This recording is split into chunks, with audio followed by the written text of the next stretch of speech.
یا اللہ پاک فلسطینیوں کی حفاظت فرماؤ. ہمیں علم ہے کہ 30,000 سے زائد لوگ اس وقت فلسطین میں قتل کیے جا چکے ہیں، 70,000 سے زائد لوگ زخمی ہیں، اور 15 لاکھ لوگ اس وقت شدید قسم پرسی کی حالت میں بے گھر ہیں، اور ان کے پاس شیلٹر، ان کے پاس کھانے کا کوئی چیز نہیں ہے.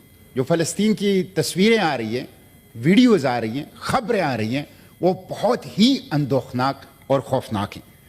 اور مسٹر چیئرمین، ہم دیکھ رہے ہیں کہ بچے گھاس کھا رہے ہیں، جانوروں کے چارہ کھا رہے ہیں، سڑک کا پانی پی رہے ہیں، اور 2 ارب کی امت مسلمہ اس کو دیکھ رہی ہے.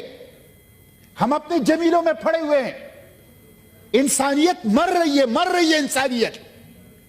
مسٹر چیئرمین، کل کے اخبار کی خبر ہے 7 بچے بھوک سے مر گئے. ہم اپنے مسائل بھی اٹھائیں، اچھی بات ہے، لیکن ان 7 بچے جو رسول اللہ کی امت کے بچے ہیں، حشر کے روز ہم میں سے ہر بر سے پوچھا جائے گا